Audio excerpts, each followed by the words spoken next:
Abramelin update day 169. I know it's been a while since I've made a video updating on the operation. There's been several reasons for that. I got very sick recently, which took me completely out of the game.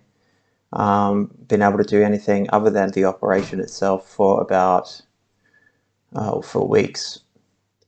I still continue doing the operation, and I am still doing the Abramelin operation as I speak. So my disappearance was more to do with my health. However, yeah, I've still continued to do the operation. I'm coming towards the end of it actually, because I've been basing the operation on the lunar cycles, purely because in the book, Abraham von Worms essentially says, 2 moons, at least in the Mathers translation. And so I've been going by the lunar cycles, which are approximately 30 days. And yeah, there's something I think I should warn people about with regards to the Abramelin that I had to learn the hard way. And that is, burnout is a really big problem that can happen. And that essentially happened to me. I've spent the entirety of this operation, because the book states don't be idle, I've been incredibly busy during this entire period of time, essentially. And with all the reading that I've been doing, and I went in with a very cavalier attitude and just sort of went in. And after the 4th month, once starting the 3rd phase of the operation, I just got completely burnt out to the point where I almost completely sabotaged my own operation. During the 5th month, I was just doing too much. And I had to take essentially a leave of absence from everything other than the operation itself. And I've only started to feel better recently. And then after that period of time, I then got very sick, which made things even more difficult. And you have to take these things into account when doing an operation like this. Things coming out of nowhere that are outside of your control. And technically, if you get too unwell doing the Abramelin operation, if things outside of your control become too much, you can cease the operation. However, it has to be extreme. Even if you're very sick and you're too sick to go into to do your orations, you can do it from bed if worse comes to worse. It's you really, before I started this operation, I put down some parameters as to what I should do if something went horribly wrong in my life, or I became incredibly sick or something like that, or somebody died. I made a sort of an oath listing various things and stating that, if things outside of my control became too extreme, I could cease the operation. It does state that within the Abramelin itself. However, it has to be extreme. Even though I got very sick and all that, I continued doing the operation. I just couldn't make any videos for that period, and I couldn't correspond with anybody pretty much. So yeah, that's sort of why I've disappeared. Is I couldn't really do anything else but the operation. Something interesting to note about the 3rd phase, where you're doing the orations 3 times a day, I was so exhausted. Every day sort of became like a dream to me, almost. Get up. First thing I do when I wake up is the first oration, and then at midday the second, and then at evening the third, and again and again and again, and just everything just starts to blur together. It's quite interesting, and it doesn't sound like that much when looking at the Abramelin Operation itself, but when you're doing it and it's been months, and with doing the 6-month version, the pacing is much faster. So time does go by very, very quickly, and all of a sudden, yeah, it just. Israel Regardie wrote something interesting about the Abramelin.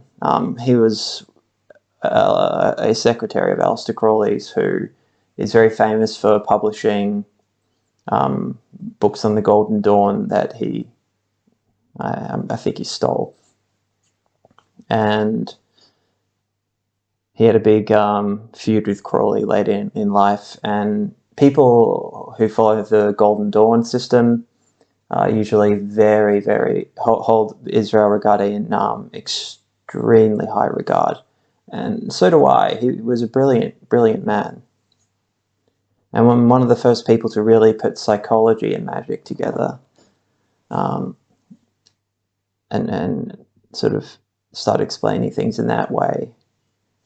But he stated in, I think, his book, The Tree of Life, when he was talking about the Abramelin, that you get to a point, sort of like a wall that you'll hit, where every thing that you do is unbearable, and it's the last thing you want to do, and you just have to push through and push through. And essentially that happened to me, and it was very difficult. And it's something I have to say too, with regard, if anyone wants to try and do this, I would really recommend that you don't work at all during the final 2 moons of the operation. You're not really supposed to anyway, but you still technically can. But I wouldn't recommend it. And there's something with regards to the 18-month version. I have some problems with that too. I think doing it over 18 months, you would either do it half-heartedly because you know you have so much time, and it's such a slow build-up, and because it becomes very mundane doing it every day, and it's hard to keep. If you're somebody who's very enthusiastic, it just depends on how you process during how you, what your style is, essentially. I'm very clinical. I treat it as pseudoscience-y as it sounds, and ridiculous, like a scientist.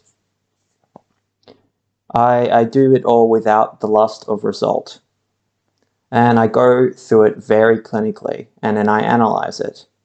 And even when strange things happen, I don't instantly jump on the, oh my God, with excitement and things like that. I stay very, very clinical, unemotional. And I feel that is very necessary. But during the 18-month version, you would either sort of just go through the motions, and I know people have done it, but generally, most people would probably just go through the motions with it. It's not as intense. You're not having to go into the next phase in only, you know, a month's time. You have more time, and so I think it could be a little bit detrimental in that way. Or you'll do what I did and burn yourself out completely, and for your physical and mental health, that is something very dangerous, and especially doing something like this where you can't stop it, it unless it's under the most extreme circumstances. I really wouldn't recommend the 18-month version to the majority of people. And doing the 6-month version of the operation, I do sort of go, oh, I wish I had more time. I've just been sick, and before that I got burnt out with all the work I was doing, and I had to take a break.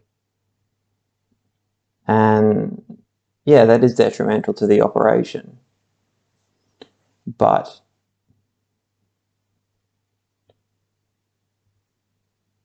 yeah, in hindsight, if there's one thing I wish that I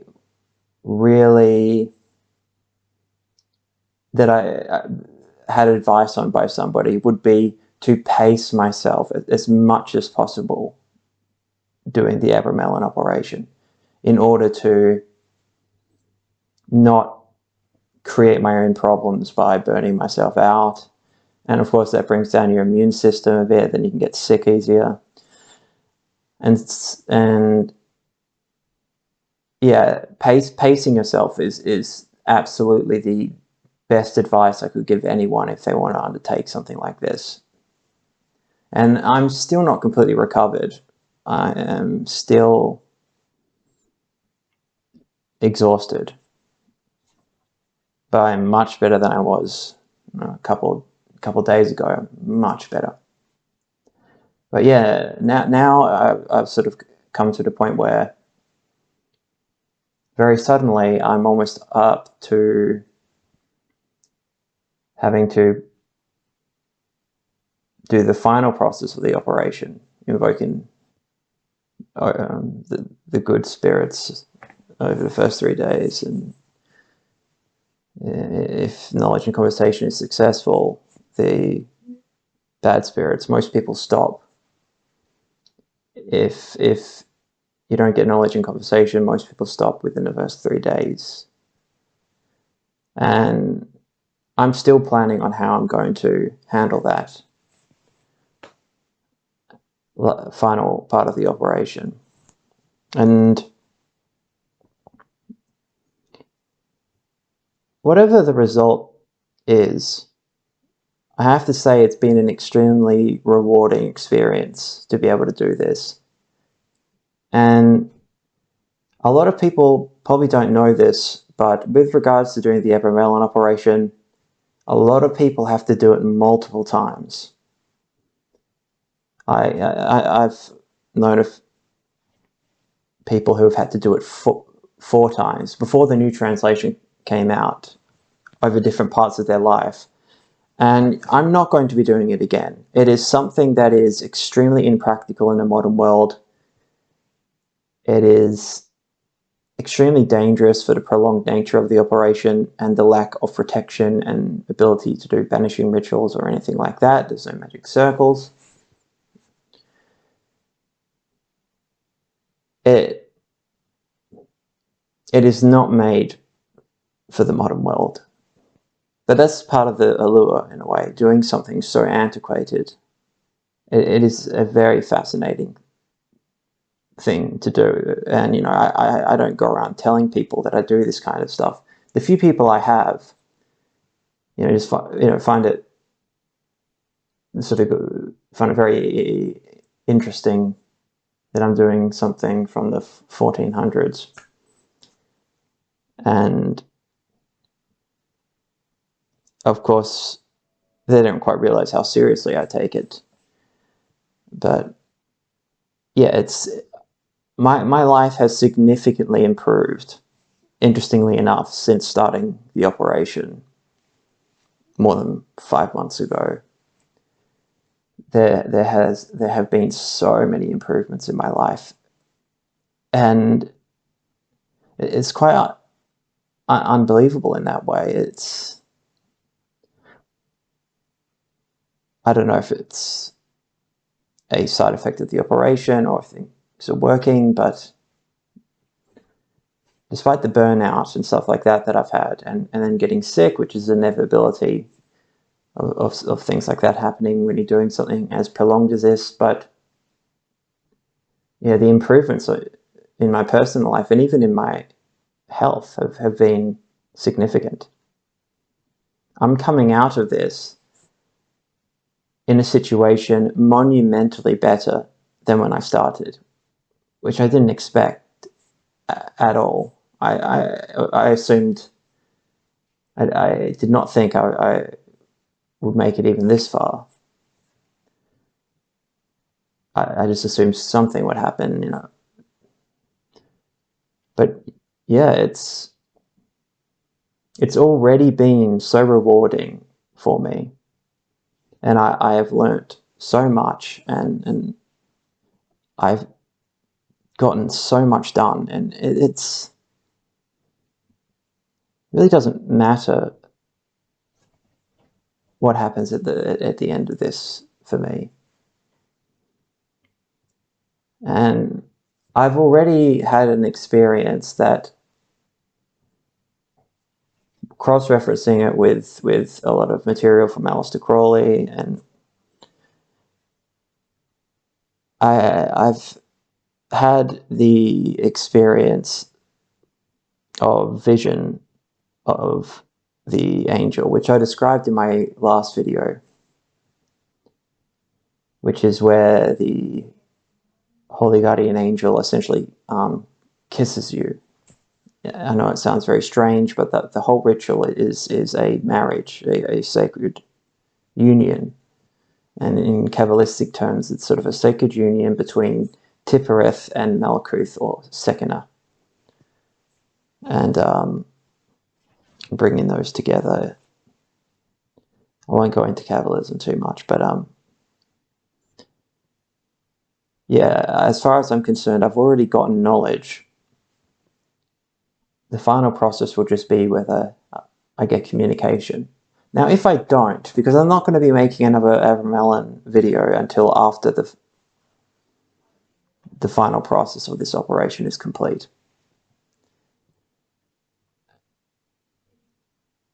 If I don't get conversation, whatever conversation is, if I don't get that, there are other methods of doing this, because I want to make something very clear. A lot of people who do the Abramelin, they're wanting to get the occult powers of the magical word squares at the end of the book. No, I don't care about that. For me, the knowledge and conversation with whatever the holy guardian angel is being such an integral part of Golden Dawn, AA, OTO, and many other magical systems and groups. It is an integral part of attainment that has to be granted in these traditional sort of hermetic traditions. And that's what interests me more, is getting that attainment rather than the occult powers that might be associated with it, which are interesting. But yeah, so that's where my interest is with this. And so if this doesn't end in the spectacular nature that people would probably expect something like this to end in, which it won't. Magic is very subtle in many ways.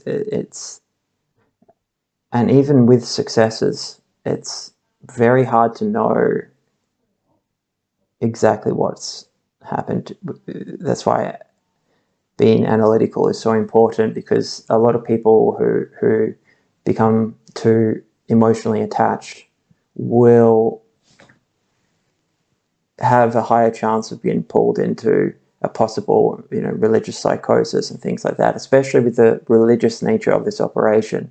Because where the Abramelin differs from almost every other occult grimoire is from the perspective of an Orthodox Jew, a Christian, and even a Muslim. There is very little in this that seems